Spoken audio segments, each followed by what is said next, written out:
How we doing, my brothers and sisters in Christ? Welcome back. This is Patrick, End Time Watchmen. Thank you for the outpouring of support on my last video I did last night. Right after the video, I started looking at those dates of October 7th and March 31st, and I was like, there's got to be something more here, something that I'm missing, something I didn't take the time to look at, and I believe I found something, and it's pretty interesting, so I wanted to get a quick video out and to share that. And in case you didn't watch the video yesterday, I'll do a really quick recap of how we got these dates. Obviously, October 7th, 2023 has already happened. It's when Israel was attacked and, thousands died, and it's just been an ongoing war in the Middle East. And it's just been one of those huge prophetic signs, in my opinion, and this is where the peace deal is going to come, and I don't think it's going to come right now. I believe some major event may happen. Maybe Israel's already talking about going to war with Hezbollah. So, they're going to be a much tougher opponent than Hamas. And so, looking at all of that, but now we have this new sign of March 31st, 2024, and that's coming up in about 3 weeks, a little over 3 weeks. So we're going to have to wait around if we're still here to see what happens on that date, but let's get into it. In case you didn't watch my video yesterday. So, shout out to Mark Ellison 88. He's the one that put this together, and then I found another sign that confirms it. So, let's go back to what he shared in his video. So, Twin Pines Mall. This is from Back to the Future. You see the two pine trees or the twin towers. All right, and then you see the 116. Now backwards it would be 911 or 911, and you got the two towers. Going over here on the right, now you have one tower, the Lone Pine Mall, and it's showing 133 or 331. Now let's go to what I found. So this is from Stranger Things Season 1. Hi, Cream! I don't know why he's talking. You already ate. You're not getting no more food. You're not getting no more food. You're overweight. But anyways, this is from Stranger Things Season 1. And it's showing 133, just like it did. But now it even adds the seconds. Or you can look at it as the year. So instead of 133.24, it's 331.24. So March 31st, 2024. And I already went through the scene in the movie. They send 11 into the Upside Down, and they have have her spying on a Russian. The Russian is speaking in Russian language. There's no subtitles. I have no idea what he's saying. But this is taking place in the 80s, so it's during the Cold War. So they kind of send her in there to spy on what the Russians are doing, what they're saying. And there's no point in them showing that clock. None whatsoever. So you can see that, just like the clock in Stranger Things that showed 133, but backwards it's 331, and it even included the year of 24. So what is going to happen? Another 9/11 type event? Definitely possible, especially with Ramadan coming up. They have them possibly sacrificing the red heifer on March 30th, Passover. So there's a lot that's going on, and a lot could, escalate in the war. Now I'm showing that I already pretty much figured that this happened, that a lot of sexual assault was taking place with the hostages being held over by Hamas. So all this is just getting uglier and uglier as the days go on, and it sounds like Hamas is not willing to give up the hostages, and Israel said there will be no ceasefire if they don't get the hostages back, or at least the number of them that are alive. And they don't even want to provide that, probably because some have passed away, unfortunately. Prayers to be with their family. So what else did we get from Back to the Future? Well, we have this right here. So it's showing Bank of America, and you see 123. But they just happened to put it where there would be a reflection, and backwards it's showing 53. So 123 and 53. And we go here, In the same scene, just obviously a few seconds later, it shows 124 and then the reflection of 54. So 53 and 54 starting in 23 and ending in 24. So I thought that was interesting. So year 23 ending year 24. So let's go here. So we had the 53 from the 123, and then we had the 54 from the 124. And actually, I showed this yesterday because it's easier to see. Are they saying October 7th, 2023? And this movie took place in the 80s, by the way. So October 7th, 2023. You hear him. This is why you do not get a Siamese cat. Don't do it. They never stop. No, actually, I've gotten used to it, but other people are like, he never stops talking. I said, he's Siamese. He's actually a lynx-tailed or ring-tailed Siamese. But yeah, I love him to death, but yeah, he does not stop. So October 7th, 2023 is one of the dates. Now, the next date that we have is March 31st, 2024, and I just showed you that. So let's go to what I figured out yesterday. Where do I want to start? Right here. Oh, I almost gave up the cheese.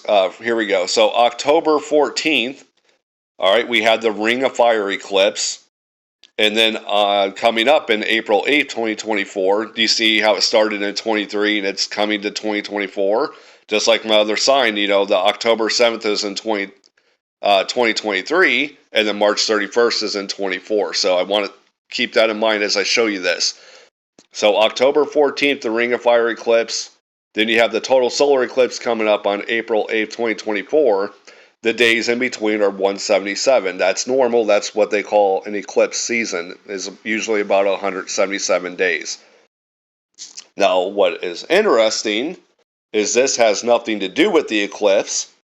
And I'm taking the two signs that I just showed you that we found in Back to the Future and Stranger Things, shows October 7, 2023, going out to March 31st of 2024. And guess what you get? 177 days. So the same amount. Is this kind of like the 11/11 event that we're all looking at? Is this the signs that we missed? We know about these eclipses, but then we had one event that definitely took place on October 7th. It was a huge prophetic event. But now we have this one coming up in 3 weeks, somewhere around there? March 31st, 2024, and the days in between are exactly the same. Now I took this one step further. So I went to the tetrad blood moons. Look at it.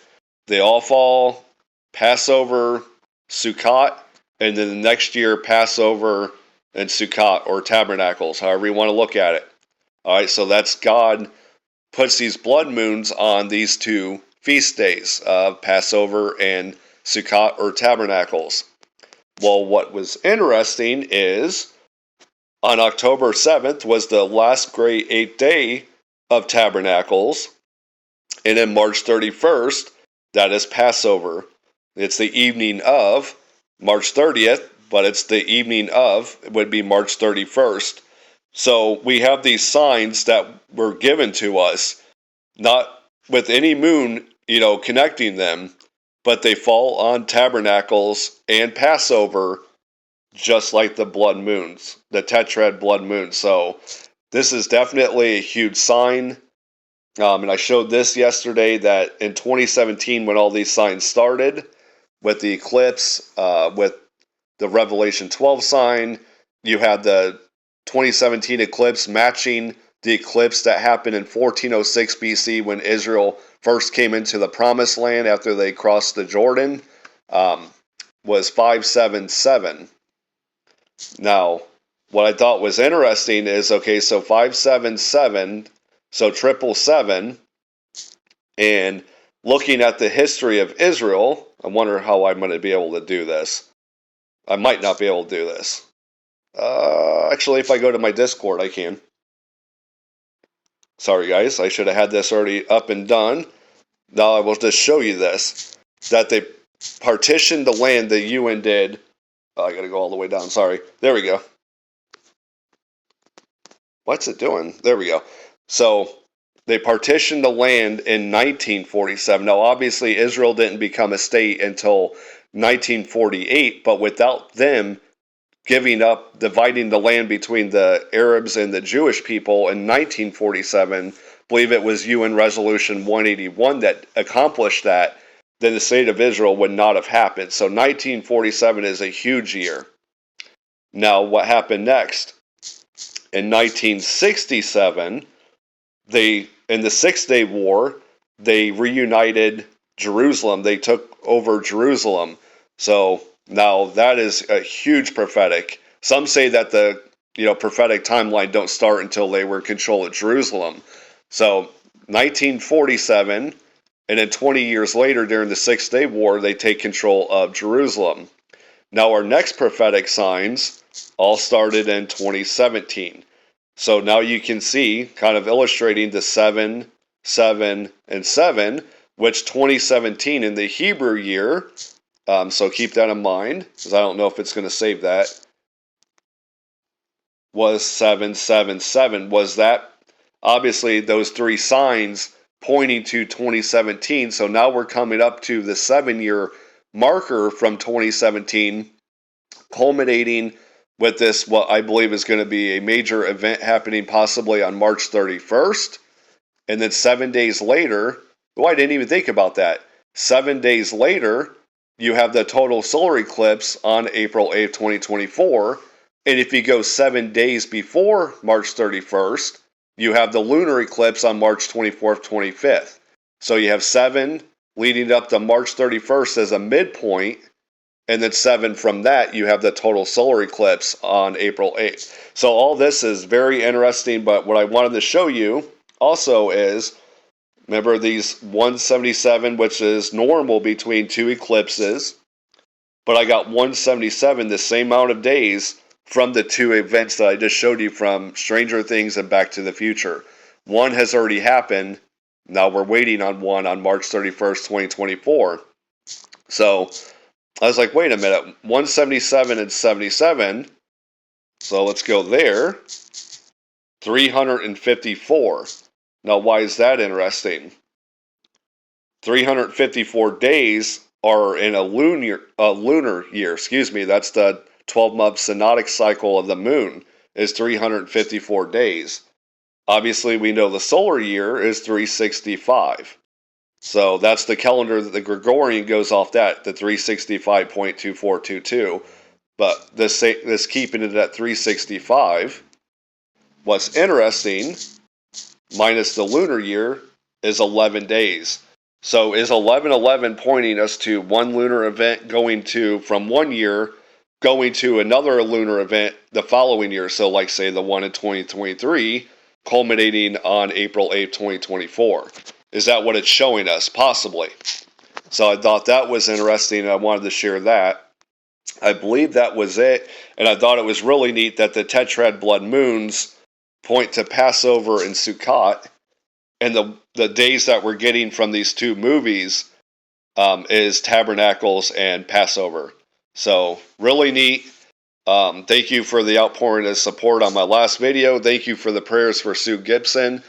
Continued prayers, and keep her in your thoughts and her family as she works through this grieving process and being there for her loved ones and all that. So thank you, everyone. Keep watching, and if I don't see or hear from you again, I'll see you in heaven.